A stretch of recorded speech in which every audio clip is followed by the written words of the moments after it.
नमस्कार। प्रस्तुत है मुंशी प्रेमचंद जी के द्वारा लिखा हुआ उपन्यास गोदान का 18वां भाग। आगे बढ़ने के पहले जानते हैं पिछले भाग की कहानी। मिस मालती के पिता दलाल थे। बड़े बड़े जमींदारों और रईसों की जायदादें बिकवाना, कर्ज दिलवाना, मामले तय करा देना उनका काम था। अब वह बेकाम हो गए हैं। सारे घर का और अपनी दो बहनों सरोज और वरदा का भार मालती पर आ गया। वो अपने पिता के शराब और कबाब के अपव्यय से चिढ़ती रहती थी। मालती ने शहर में अपने परिश्रम से विमेंस लीग स्थापित किया है, जिसमें मिस्टर मेहता महिलाओं के हक में भाषण देते हैं कि महिलाओं को पुरुष के अधिकार क्षेत्र में न आकर अपने प्राकृतिक अधिकारों का पालन करना चाहिए। उनके भाषण पर उनकी टीम के सभी सदस्य जैसे राय साहब, खन्ना, मिर्जा अपने अपने विचार देते हैं। अब सुनते हैं आगे की कहानी। राय साहब ने तालियां बजाईं। हॉल तालियों से गूंज उठा। मिर्जा साहब ने संपादक जी से कहा, इसका जवाब तो आपके पास भी न होगा। संपादक जी ने विरक्त मन से कहा, सारे व्याख्यान में इन्होंने यही एक बात सत्य कही है। तब तो आप भी मेहता के मुरीद हुए? जी नहीं, अपने लोग किसी के मुरीद नहीं होते। मैं इसका जवाब ढूंढ निकालूंगा, बिजली में देखिएगा। इसका माने यह है कि आप हक की तलाश नहीं करते, सिर्फ अपने पक्ष के लिए लड़ना चाहते हैं। राय साहब ने आड़े हाथों लिया। इसी पर आपको अपने सत्य प्रेम का अभिमान है? संपादक जी अविचल रहे। वकील का काम अपने मुवक्किल का हित देखना है, सत्य या असत्य का निवारण नहीं। तो यूं कहिए कि आप औरतों के वकील हैं। मैं उन सभी लोगों का वकील हूं जो निर्बल हैं, निस्सहाय हैं और पीड़ित हैं। बड़े बेहया हो यार, मेहता जी कह रहे थे।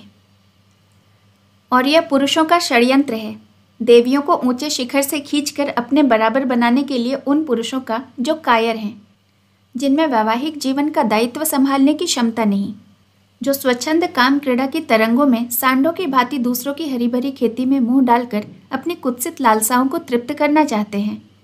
पश्चिम में इनका षड्यंत्र सफल हो गया और देवियां तितलियां बन गई। मुझे यह कहते हुए शर्म आती है कि इन त्याग और तपस्या की भूमि भारत में भी कुछ वही हवा चलने लगी है।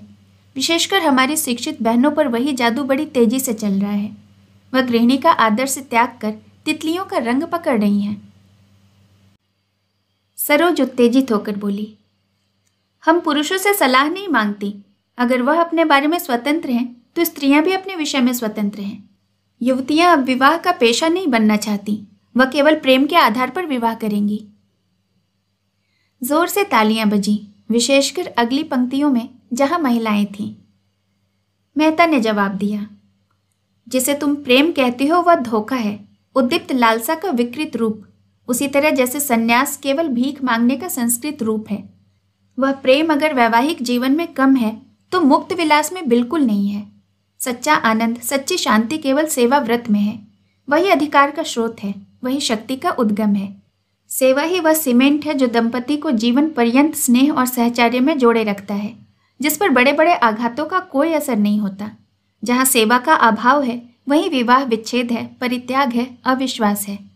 और आपके ऊपर पुरुष जीवन की नौका का कर्णधार होने के कारण जिम्मेदारी ज्यादा है। आप चाहें तो नौका को आंधी और तूफानों में पार लगा सकती हैं, और आपने असावधानी की तो नौका डूब जाएगी और उसके साथ आप भी डूब जाएंगी। भाषण समाप्त हो गया। विषय विवादग्रस्त था और कई महिलाओं ने जवाब देने की अनुमति मांगी, मगर बहुत देर हो गई थी, इसलिए मालती ने मेहता को धन्यवाद देकर सभा भंग कर दी। हाँ, यह सूचना दी गई कि अगले रविवार को इसी विषय पर कई देवियां अपने विचार प्रकट करेंगी।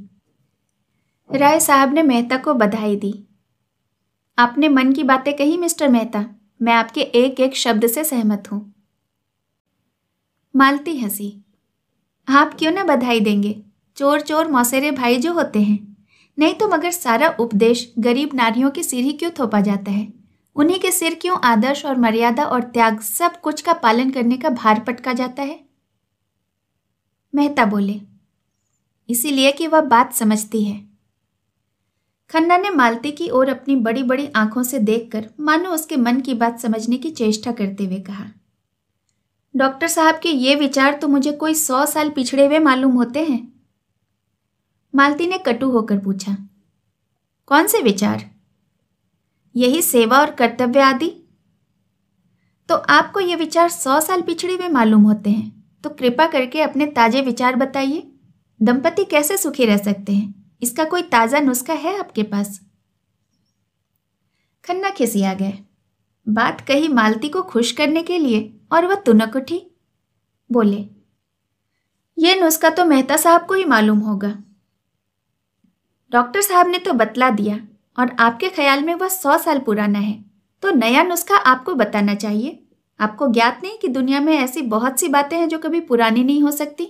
समाज में इस तरह की समस्याएं हमेशा उठती रहती हैं और हमेशा उठती ही रहेंगी। मिसेस खन्ना बारामदे में चली गई थी।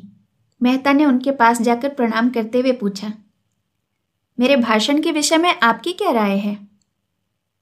मिसेस खन्ना ने आंखें झुकाकर कहा, अच्छा था, बहुत अच्छा, मगर अभी आप अविवाहित हैं। सभी नारियां देवियां हैं, श्रेष्ठ हैं, कर्णधार हैं। विवाह तो कर लीजिए, तब पूछूंगी कि नारियां क्या हैं। और आपको विवाह तो करना ही पड़ेगा, क्योंकि आप विवाह से मुंह चुराने वाले मर्दों को कायर कह चुके हैं। मेहता हंसे। उसी के लिए तो जमीन तैयार कर रहा हूं। मिस मालती से जोड़ा भी अच्छा है। शर्त यही है कि वह कुछ दिन आपके चरणों में बैठकर आपसे नारी धर्म सीखें। वही स्वार्थी पुरुषों की बातें। आपने पुरुष कर्तव्य सीख लिया है? यही सोच रहा हूं कि किससे सीखूं। मिस्टर खन्ना आपको बहुत अच्छी तरह सिखा सकते हैं। मेहता ने कह कहा मारा, नहीं, मैं पुरुष कर्तव्य भी आपसे ही सीखूंगा। अच्छी बात है, मुझे से सीखिए। पहली बात यही है कि भूल जाइए कि नारी श्रेष्ठ है और सारी जिम्मेदारी उसी पर है। श्रेष्ठ पुरुष है और उसी पर गृहस्थी का सारा भार है।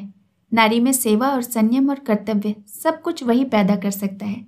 अगर उनमें इन बातों का अभाव है तो नारी में भी उसका अभाव रहेगा। नारियों में आज जो विद्रोह है, इसका कारण पुरुषों के इन गुणों का शून्य हो जाना है। मिर्जा ने आकर मेहता को गोद में उठा लिया और बोले, मुबारक। मेहता ने प्रश्न भरी आंखों से उन्हें देखा और बोला, आपको मेरी तकरीर पसंद आई? तकरीर तो खैर जैसी थी वैसी थी, मगर कामयाब खूब रही। आपने परी को शीशे में उतार लिया। अपनी तकदीर सराहिए कि जिसने आज तक किसी को मुंह न लगाया वह आपका कलमा पढ़ रही है। मिसेस खन्ना दबी जबान से बोली, जब नशा ठहर जाए तो कहिएगा। मेहता ने विरक्त भाव से कहा, मेरे जैसे किताबी कीड़ों को कौन औरत पसंद करेगी देवी जी, मैं तो पक्का आदर्शवादी हूं। मिसेस खन्ना ने अपने पति को कार की तरफ जाते देखा तो उधर चली गईं। मिर्जा भी बाहर निकल गए। मेहता ने मंच पर से अपनी छड़ी उठाई और बाहर जाना ही चाहते थे कि मालती ने आकर उनका हाथ पकड़ लिया और आग्रह भरी आंखों से देखकर बोली, आप नहीं जा सकते, चलिए पापा से आपकी मुलाकात कराऊं, आज वहीं खाना खाइए। मेहता ने कान पर हाथ रखकर कहा, नहीं, मुझे क्षमा कीजिए, वहां सरोज मेरी जान खाएगी। मैं इन लड़कियों से बड़ा घबराता हूं। नहीं नहीं, मैं आपका जिम्मा लेती हूं, वो मुंह भी न खोलेगी। अच्छा आप चलिए, मैं थोड़ी देर में आऊंगा। जी नहीं, यह न होगा, मेरी कार सरोज को लेकर चल दी है, आप मुझे पहुंचाने तो चलेंगे ही। दोनों मेहता की कार में बैठकर चले। कार चली। एक क्षण के बाद मेहता ने पूछा, मैंने सुना है खन्ना साहब अपनी बीवी को मारा करते हैं। तब से मुझे उनकी सूरत से नफरत हो गई है। जो आदमी इतना निर्दयी हो, मैं उसे आदमी नहीं समझता। उस पर आप नारी जाति के बड़े हितैषी बनते हैं। तुमने उन्हें कभी समझाया नहीं? मालती उद्विग्न होकर बोली, ताली हमेशा 2 हाथों से बजती है, या आप भूल जाते हैं? मैं तो ऐसे किसी कारण की कल्पना ही नहीं कर सकता कि कोई पुरुष अपनी स्त्री को मारे, चाहे स्त्री कितनी ही बदजबान हो। हाँ, कितनी ही। तो आप एक नए किस्म के आदमी हैं। अगर मर्द बदमिजाज है तो तुम्हारी राय में उन मर्दों पर हंटर की बौछार करनी चाहिए। क्यों? स्त्री जितनी क्षमाशील हो सकती है, पुरुष नहीं हो सकता। आपने खुद आज यह बात स्वीकार की। तो औरत की क्षमाशीलता का यही पुरस्कार है। मैं समझता हूं तुम खन्ना को मुंह लगाकर उसे और भी शह देती हो। तुम्हारा वह जितना आदर करता है, तुमसे उसे जितनी भक्ति है, उसके बल पर तुम उसे बड़े आसानी से सीधा कर सकती हो, मगर तुम उसकी सफाई देकर स्वयं उसके अपराध में शरीक हो जाती हो। मालती उत्तेजित होकर बोली, तुमने इस समय व्यर्थ यह प्रसंग छेड़ दिया। मैं किसी की बुराई नहीं करना चाहती, मगर अभी आपने गोविंदी देवी को पहचाना नहीं है। आपने उनकी भोली भाली शांत मुद्रा देखकर समझ लिया कि वह देवी हैं। मैं उन्हें इतना ऊंचा स्थान नहीं देना चाहती। उन्होंने मुझे बदनाम करने का जितना प्रयत्न किया, मुझ पर जैसे जैसे आघात किए, वह मैं बयां करूं? आप दंग रह जाएंगे। तब आपको मानना पड़ेगा कि ऐसी औरत के साथ यही व्यवहार होना चाहिए। आखिर उन्हें आपसे इतना द्वेष है, इसका कोई कारण तो होगा। कारण उन्हीं से पूछिए, मुझे किसी के दिल का हाल क्या मालूम। उनसे बिना पूछे भी अनुमान किया जा सकता है, और वह यह है कि अगर कोई पुरुष मेरे और मेरी स्त्री के बीच में आने का साहस करे तो मैं उसे गोली मार दूंगा, और उसे न मार सका तो अपनी छाती में मार लूंगा। इसी तरह अगर मैं किसी स्त्री को अपने और अपनी स्त्री के बीच में लाना चाहूं तो मेरी पत्नी को भी अधिकार है कि वह जो चाहे करे। मैं इस विषय में कोई समझौता नहीं कर सकता। यह अवैज्ञानिक मनोवृत्ति है जो हमने अपने बनेले पूर्वजों से पाई है, और आजकल कुछ लोग इसे असभ्य और असामाजिक व्यवहार कहेंगे, लेकिन मैं अभी उस मनोवृत्ति पर विजय नहीं पा सका और ना पाना चाहता हूं। इस विषय में मैं कानून की परवाह नहीं कर सकता। मेरे घर में मेरा कानून है। मालती ने तीव्र स्वर में पूछा, लेकिन आपने यह कैसे अनुमान कर लिया कि मैं आपके शब्दों में खन्ना और गोविंदी के बीच आना चाहती हूं? आप ऐसा अनुमान करके मेरा अपमान कर रहे हैं। मैं खन्ना को अपनी जूती के नोक के बराबर नहीं समझती। मेहता ने अविश्वास भरे स्वर में कहा, यह आप दिल से नहीं कह रही हैं मिस मालती? क्या आप सारी दुनिया को बेवकूफ समझती हैं? जो बात सभी समझ रहे हैं, अगर वही बात मिसेस खन्ना भी समझे तो मैं उसे दोष नहीं दे सकता। मालती ने तुनक कर कहा, दुनिया को दूसरों को बदनाम करने में मजा आता है। यह उसका स्वभाव है। मैं उसका स्वभाव कैसे बदल दूं? लेकिन यह व्यर्थ का कलंक है। हाँ, मैं इतनी बेमुरव्वत नहीं हूं कि खन्ना को अपने पास आते देखकर दुत्कार देती। मेरा काम ही ऐसा है कि मुझे सभी का स्वागत और सत्कार करना पड़ता है। अगर कोई इसका कुछ और अर्थ निकालता है तो वह। मालती का गला भर्रा आया। उसने मुंह फेर कर रुमाल से आंसू पोंछे। फिर 1 मिनट बाद बोली, औरों के साथ तुमने मुझे इसका दुख है। मुझे तुमसे ऐसी आशा न थी। फिर कदाचित उसे अपनी दुर्बलता पर खेद हुआ। वह प्रचंड होकर बोली, आपको मुझ पर आक्षेप करने का अधिकार नहीं है। अगर आप उन्हीं मर्दों में से हैं जो किसी स्त्री को पुरुष के साथ देकर अंगुली उठाए बिना नहीं रह सकते, तो शौक से उठाइए। मुझे रत्ती भर भी इसकी परवाह नहीं। अगर कोई स्त्री आपके पास बार बार किसी बहाने से आए, आपको अपना देवता समझे, हर एक बात में आपसे सलाह ले, आपके चरणों के नीचे आंखें बिछाए, आपका इशारा पाते ही आग में कूदने को तैयार हो, तो मैं दावे के साथ कह सकती हूँ कि आप उसकी उपेक्षा न करेंगे। अगर आप उसे ठुकरा सकते हैं तो आप मनुष्य नहीं हैं। इसके विरुद्ध आप कितने ही तर्क और प्रमाण लाकर रख दें, मैं न मानूंगी। मैं तो कहती हूँ उपेक्षा तो दूर रही, ठुकराने की बात है क्या। आप उस नारी के चरण धो धो कर पिएंगे, और बहुत दिन गुजरने के पहले वह आपकी हृदयेश्वरी होगी। मैं आपके हाथ जोड़कर कहती हूँ, मेरे सामने खन्ना का कभी नाम न लीजिएगा। मेहता ने इस ज्वाला में मानो हाथ सेकते हुए कहा, शर्त यही है कि मैं खन्ना को आपके साथ न देखूं। मैं मानवता की हत्या नहीं कर सकती। वह आएंगे तो मैं उन्हें दुत्कारूंगी नहीं। तो उनसे कहिए कि अपनी स्त्री के साथ सज्जनता से पेश आएं। मैं किसी के निजी मामले में दखल देना उचित नहीं समझती, न ही मुझे इसका अधिकार है। तो आप किसी तरह जबान नहीं बंद कर सकती।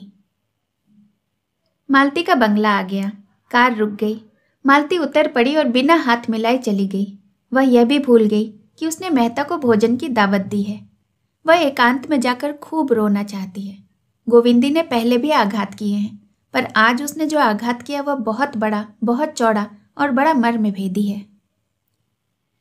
राय साहब को खबर मिली कि इलाके में एक वारदात हो गई है और होरी से गांव के पंचों ने जुर्माना वसूल कर लिया है, तो फौरन नोखे राम को बुलाकर जवाब तलब किया। क्यों उन्हें इसकी इत्तला नहीं दी गई? ऐसे नमक हराम दगाबाज आदमी के लिए उनके दरबार में जगह नहीं है। नोखे राम ने इतनी गालियां खाई तो जरा गर्म होकर बोले, मैं अकेला थोड़े ही था, गांव के और भी तो पंच थे। मैं अकेला क्या कर लेता? राय साहब ने उनकी तोंद की तरफ भाले जैसी नुकीली दृष्टि से देखा। बको मत, तुम्हें उसी वक्त कहना चाहिए था, जब तक सरकार को इत्तला न हो जाए मैं पंचों को जुर्माना वसूल न करने दूंगा। पंचों को मेरे और मेरी रियाया के बीच में दखल देने का क्या हक है?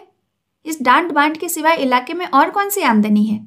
वसूली सरकार के घर गई, बकाया आसामियों ने दबा लिया। मैं कहाँ जाऊं?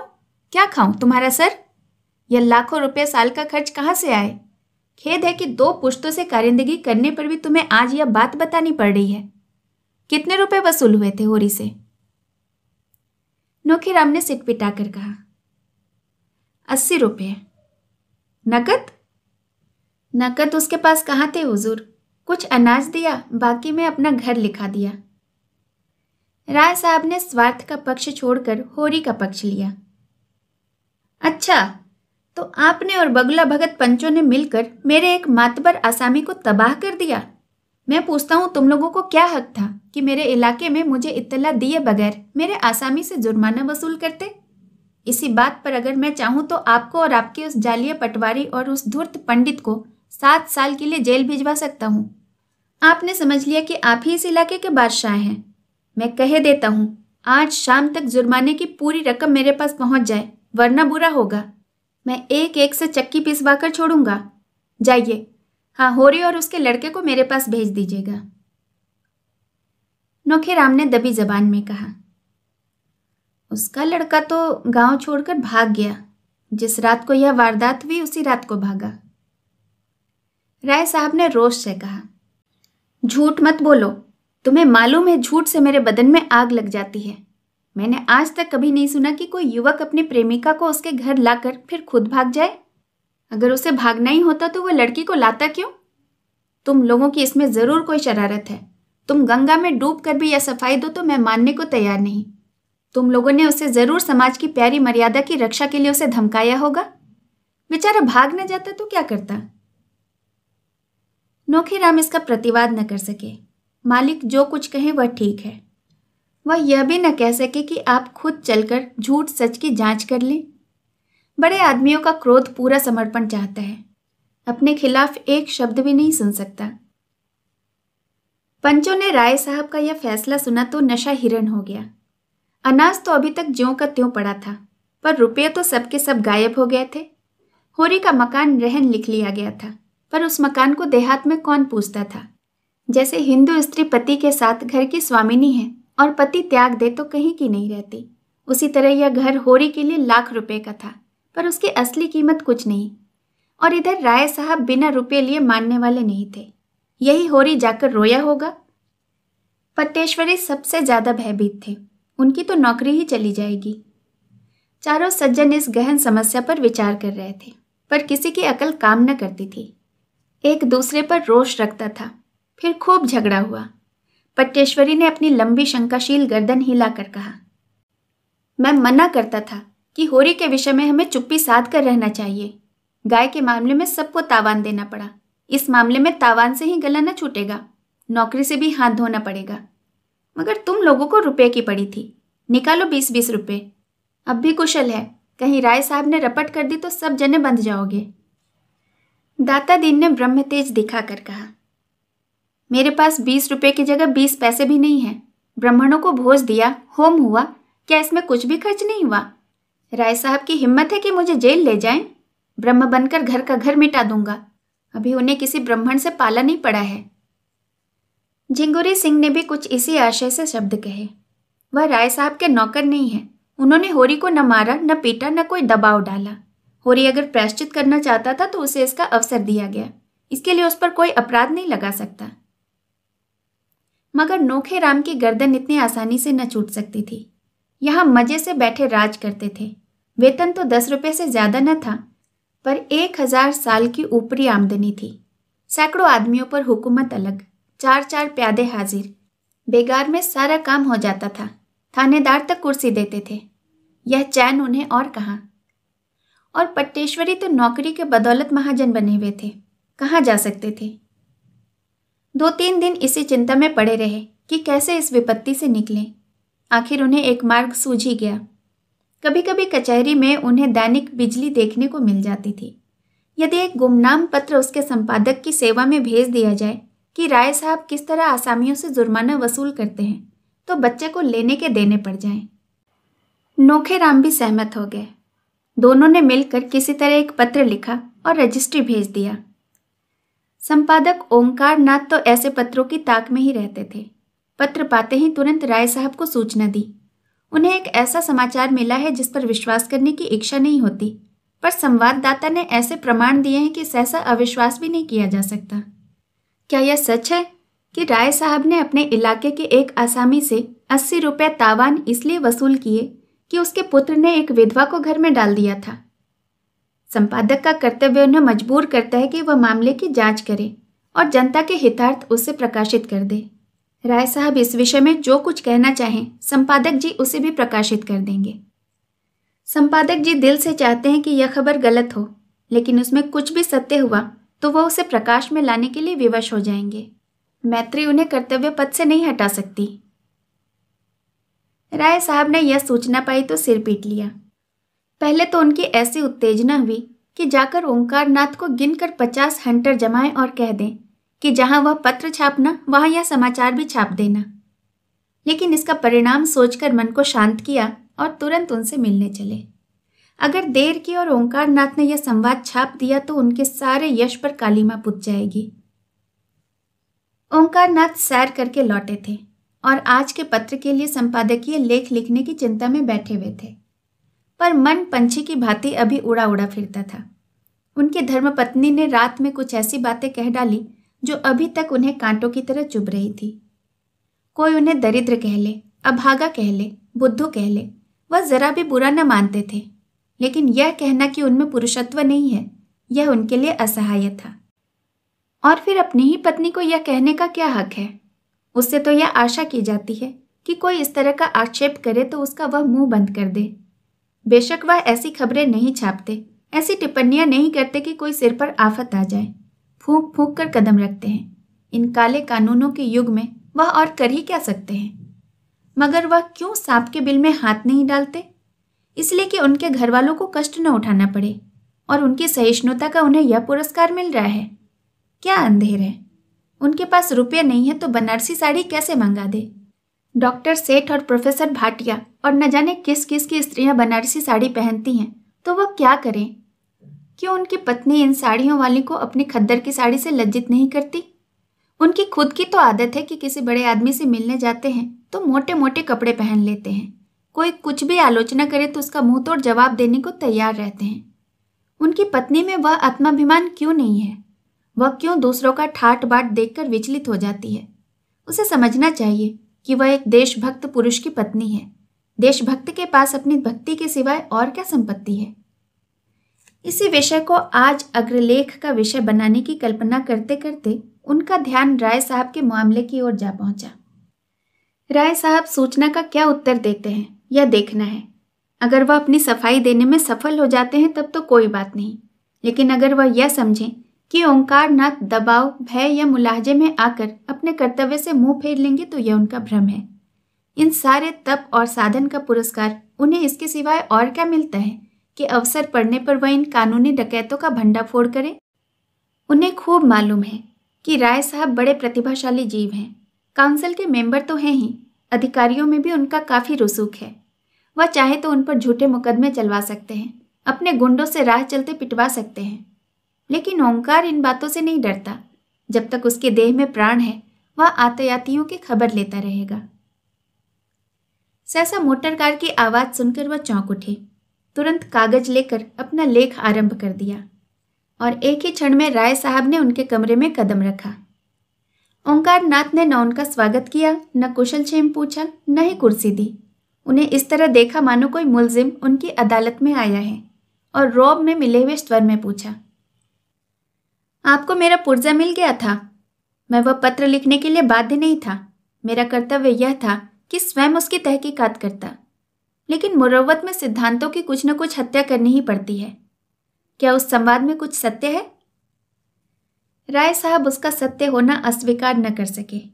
हालांकि अभी तक उन्हें जुर्माने के रुपए नहीं मिले थे और वह उनके पाने से साफ इनकार कर सकते थे, लेकिन वह देखना चाहते थे कि महाशय किस पहलू पर चलते हैं। ओंकार नाथ ने खेद प्रकट करते हुए कहा, तब तो मेरे लिए उस संवाद को प्रकाशित करने के सिवाय और कोई मार्ग नहीं है। मुझे इसका दुख है कि मुझे अपने एक परम हितैषी मित्र की आलोचना करनी पड़ रही है, लेकिन कर्तव्य के आगे व्यक्ति कोई चीज नहीं है। संपादक अगर अपना कर्तव्य पूरा न करे तो उसे इस आसन पर बैठने का कोई हक नहीं है। राय साहब कुर्सी पर डट गए और पान की गिलौरियां मुंह में भरकर बोले, लेकिन यह आपके हक में अच्छा ना होगा। मुझे जो कुछ करना है पीछे होगा। आपको तत्काल दंड मिल जाएगा। अगर आप मित्रों की परवाह नहीं करते तो मैं भी उसी कैंडे का आदमी हूं। ओंकार नाथ ने शहीद का गौरव धारण करके कहा, इसका तो मुझे कभी भय नहीं हुआ। जिस दिन मैंने पत्र संपादन का भार लिया था उसी दिन प्राणों का मोह छोड़ दिया था, और मेरे समीप एक संपादक की सबसे शानदार मौत यही है कि वह न्याय और सत्य की रक्षा करता हुआ अपना बलिदान कर दे। अच्छी बात है, मैं आपकी चुनौती स्वीकार करता हूं। मैं अब तक आपको अपना मित्र समझता आया था, मगर अब आप ही लड़ने को तैयार हैं तो लड़ाई ही सही। मैं आपके पत्र का 5 गुना चंदा क्यों देता हूं? केवल इसलिए कि वह मेरा गुलाम बना रहे। मुझे परमात्मा ने रईस बनाया है। 75 रुपये देता हूं इसलिए कि आपका मुंह बंद रहे। जब आप घाटे का रोना रोते हैं और सहायता की अपील करते हैं, और ऐसे शायद ही कोई तिमाही जाती हो जब आपकी अपील न निकलती हो, तो मैं ऐसे मौके पर आपकी कुछ न कुछ मदद कर देता हूँ। किस लिए? दिवाली, दशहरा, होली में मैं आपके यहाँ बैना भेजता हूँ और साल में 25 बार आपकी दावत करता हूँ। किस लिए? आप रिश्वत और कर्तव्य दोनों एक साथ नहीं निभा सकते। ओंकारनाथ उत्तेजित होकर बोले, मैंने कभी रिश्वत नहीं ली। राय साहब ने फटकारा, अगर यह व्यवहार रिश्वत नहीं है तो रिश्वत क्या है? जरा मुझे भी समझाइए। क्या आप समझते हैं कि आपको छोड़कर सभी गधे हैं जो निस्वार्थ भाव से आपका घाटा पूरा करते हैं? निकालिए अपनी बही और बताइए कि अब तक आपको मेरी रियासत से कितना कुछ मिल चुका है। मुझे विश्वास है कि हजारों की रकम निकलेगी। अगर आपको स्वदेशी स्वदेशी चिल्लाकर विदेशी दवाओं और वस्तुओं का विज्ञापन छापने में शर्म नहीं आती, तो मैं अपने आसामियों से दांड, तावान और जुर्माना लेते क्यों शर्माऊं? यह न समझिए कि आप ही किसानों की हित का बीड़ा उठाए हुए हैं। मुझे किसानों के साथ जलना मरना आता है। मुझसे बढ़कर उनका कोई दूसरा हितैषी नहीं हो सकता। लेकिन मेरी गुजर कैसे हो? अफसरों को दावतें कहाँ से दूं? सरकारी चंदे कहाँ से दूं? खानदान में सैकड़ों आदमियों की जरूरतें हैं, कैसे पूरी करूं? मेरे घर का क्या खर्चा शायद आप यह जानते हैं। तो क्या मेरे घर रुपए फलते हैं? आएगा तो आसामियों के घर से ही। आप समझते होंगे कि जमींदार और तालुकेदार सारे संसार का सुख भोग रहे हैं। उनकी असली हालात का आपको ज्ञान नहीं है। अगर वह धर्मात्मा बनकर रहें तो उनका जिंदा रहना मुश्किल हो जाए। अफसरों को डालियां न दे तो जेल खाना घर हो जाए। हम बिच्छू नहीं हैं कि अनायास ही सबको डंक मारते फिरें। न गरीबों का गला दबाना कोई बड़े आनंद का काम है, लेकिन मर्यादाओं का पालन तो करना ही पड़ता है। जिस तरह आप मेरी रईसी का फायदा उठाना चाहते हैं, उसी तरह और सभी हमें सोने की मुर्गी समझते हैं। आइए मेरे बंगले पर तो दिखाऊं कि सुबह से शाम तक कितने निशाने मुझ पर पड़ते हैं। कोई कश्मीर से शाल दुशाला लिए चला आ रहा है, कोई इत्र और तंबाकू का एजेंट है, कोई पुस्तकों और पत्रिकाओं का, कोई जीवन बीमे का, कोई ग्रामोफोन लिए सिर पर सवार है, तो कोई कुछ। चंदे वाले तो अनगिनत। क्या सबके सामने अपना दुखड़ा लेकर बैठ जाऊं? ये लोग मेरे द्वार पर दुखड़ा सुनाने आते हैं मुझे उल्लू बनाकर मुझसे कुछ ऐंठने। आज मर्यादा का विचार छोड़ दूं तो तालियां पीटने लगे। हुक्काम को डालियां न दूं तो बागी समझा जाऊं। तब आप अपने लेखों में मेरी रक्षा न करेंगे। कांग्रेस में शरीक हुआ उसका तावान अभी तक देता जाता हूं। काली किताब में नाम दर्ज हो गया। मेरे सिर पर कितना कर्ज है यह भी कभी आपने पूछा है? अगर सभी महाजन डिग्रियां करा ले तो मेरे हाथ की यह अंगूठी तक बिक जाएगी। आप कहेंगे क्यों यह आडंबर पालते हो? कहिए 7 पुश्तों से जिस वातावरण में पला हूं उससे अब निकल नहीं सकता। घास छीलना मेरे लिए असंभव है। आपके पास जमीन नहीं, जायदाद नहीं, मर्यादा का झमेला नहीं। आप निर्भीक हो सकते हैं, लेकिन आप भी दुम दबाए बैठे रहते हैं ना। आपको कुछ खबर है अदालतों में कितनी रिश्वतें चल रही हैं? कितने गरीबों का खून हो रहा है? कितनी देवियां भ्रष्ट हो रही हैं? है बूता लिखने का? सामग्री मैं देता हूं, प्रमाण सहित। ओंकारनाथ कुछ नर्म होकर बोले, जब कभी अवसर आया है मैंने कदम पीछे नहीं हटाया है। राय साहब भी कुछ नर्म हुए। हाँ, मैं स्वीकार करता हूं कि 2-1 मौके पर आपने जमामर्दी दिखाई है, लेकिन आपकी निगाह हमेशा अपने लाभ की ओर रही है, प्रजाहित की ओर नहीं। आंखें न निकालिए और मुंह लाल न कीजिए। जब कभी आप मैदान में आए हैं उसका शुभ परिणाम यही हुआ है कि आपके सम्मान और प्रभाव और आमदनी में इजाफा हुआ है। अगर मेरे साथ भी आप वही चाल चल रहे हैं तो मैं आपकी खातिर करने को तैयार हूँ। रुपये न दूंगा क्योंकि वह रिश्वत है। आपकी पत्नी जी के लिए कोई आभूषण बनवा दूंगा। है मंजूर? अब मैं आपसे सत्य कहता हूँ, आपको जो संवाद मिला है वह गलत है, मगर साथ में यह भी कह देना चाहता हूँ कि अपने और अपने सभी भाइयों की तरह मैं आसामियों से जुर्माना लेता हूँ और साल में 10-5 हजार रुपये मेरे हाथ लग जाते हैं। और अगर आप मेरे मुंह से यह कौर छीनना चाहेंगे तो आप घाटे में रहेंगे। आप भी संसार में सुख से रहना चाहते हैं और मैं भी। इससे क्या फायदा है कि आप न्याय और कर्तव्य का ढोंग रचकर मुझे भी जेरबार करें और खुद भी जेरबार हों। दिल की बात कहिए, मैं आपका बैरी नहीं हूँ। आपके साथ कितनी ही बार एक चौके में एक मेज पर खा चुका हूँ। मैं यह भी जानता हूँ कि आप तकलीफ में हैं। आपकी हालत शायद मेरी हालत से भी खराब है। हाँ, अगर आपने हरिश्चंद्र बनने की कसम खा ली है तो आपकी खुशी। मैं चलता हूँ। राय साहब कुर्सी से उठ खड़े हुए। ओंकार नाथ ने उनका हाथ पकड़कर स्निग्ध भाव से कहा, नहीं नहीं, अभी आपको बैठना पड़ेगा। मैं अपनी पोजीशन साफ कर देना चाहता हूँ। आपने मेरे साथ जो सुलूक किए हैं उसके लिए मैं आपका आभारी हूँ, लेकिन यहाँ सिद्धांत की बात आ गई है और आप जानते हैं कि सिद्धांत मेरे प्राणों से भी प्यारे हैं। राय साहब कुर्सी पर बैठकर जरा मीठे स्वर में बोले, अच्छा भाई, जो चाहो लिखो। मैं तुम्हारे सिद्धांत को तोड़ना नहीं चाहता। और तो क्या होगा, बदनामी होगी। हाँ, कहाँ तक नाम के पीछे पीछे मरूं। कौन ऐसा ताल्लुकेदार है जो आसामियों को थोड़ा बहुत नहीं सताता। कुत्ता हड्डी की रखवाली करे तो खाए क्या। मैं तो इतना ही कह सकता हूँ कि आगे से आपको इस तरह की कोई शिकायत न मिलेगी। अगर आपको मुझ पर कुछ भी विश्वास है तो इस बार क्षमा कर दीजिए। किसी दूसरे संपादक से मैं इस तरह खुशामद न करता, उसे सरे बाजार पिटवाता, लेकिन मुझसे आपकी दोस्ती है इसलिए दबना ही पड़ेगा। यह समाचार पत्रों का युग है, सरकार तक उनसे डरती है, मेरी क्या हस्ती। आप जिसे चाहे बना दें।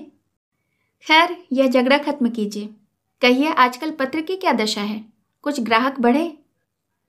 ओंकार नाथ ने अनिच्छा भाव से कहा, किसी न किसी तरह काम चल जाता है और वर्तमान परिस्थिति में मैं इससे अधिक आशा नहीं रखता। मैं इस तरफ धन और भोग की लालसा से नहीं आया था, इसलिए मुझे कोई शिकायत नहीं। मैं जनता की सेवा करने आया था और वह यथाशक्ति किए जाता हूँ। राष्ट्र का कल्याण हो, यही मेरी कामना है। एक व्यक्ति के सुख दुख का इसमें कोई मूल्य नहीं। राय साहब ने जरा और सहृदय होकर कहा, यह सब ठीक है भाई, लेकिन सेवा करने के लिए जीना भी तो जरूरी है। आर्थिक चिंताओं में आप एकाग्रचित होकर सेवा तो नहीं कर सकते। क्या ग्राहक की संख्या बिल्कुल नहीं बढ़ रही है? बात यह है कि मैं अपने पत्र का आदर्श नहीं गिराना चाहता। अगर मैं आज सिनेमा स्टार के चित्रों और चरित्र छापने लगूं तो मेरे ग्राहक बढ़ सकते हैं, लेकिन वह तो अपनी नीति नहीं है। और भी कितने ही ऐसे हथकंडे हैं जिनसे पत्रों द्वारा धन कमाया जा सकता है, लेकिन मैं उन्हें गर्हित समझता हूँ। इसी का फल है कि आज आपका इतना सम्मान है। मैं एक प्रस्ताव करना चाहता हूँ, मालूम नहीं आप इसे स्वीकार करेंगे या नहीं। आप मेरी ओर से 100 आदमियों के नाम फ्री जारी कर दीजिए, चंदा मैं दे दूंगा। ओंकार नाथ ने कृतज्ञता से सिर झुकाकर कहा, मैं धन्यवाद के साथ आपका दान स्वीकार करता हूँ। खेद यही है कि पत्रों की ओर से जनता कितनी उदासीन है। स्कूल, कॉलेजों और मंदिरों के लिए धन की कमी नहीं है, पर आज तक ऐसा एक भी दानी न निकला जो पत्रों के प्रचार के लिए दान देता। हालांकि जन शिक्षा का उद्देश्य जितने कम खर्च में पत्रों से पूरा हो सकता है और किसी तरह नहीं हो सकता। जैसे शिक्षालयों को संस्थाओं द्वारा सहायता मिला करती है, ऐसे ही अगर पत्रकारों को मिलने लगे तो इन बेचारों को अपना जितना समय और स्थान विज्ञापनों की भेंट करना पड़ता है वह क्यों करना पड़े। मैं आपका बड़ा अनुग्रहित हूं। राय साहब विदा हो गए। ओंकार नाथ के मुख पर प्रसन्नता की झलक न थी। राय साहब ने किसी तरह की कोई शर्त न की थी, कोई बंधन न लगाया था, पर ओंकार नाथ आज इतनी करारी फटकार पाकर भी इस दान को अस्वीकार न कर सके। परिस्थिति ऐसी आ पड़ी थी कि उन्हें उबरने का कोई उपाय ही न सूझ रहा था। प्रेस के कर्मचारियों का 3 महीने से वेतन बाकी पड़ा हुआ था। कागज वाले के 1000 रुपये से ऊपर आ रहे थे। यही का कम था कि उन्हें हाथ नहीं फैलाना पड़ा।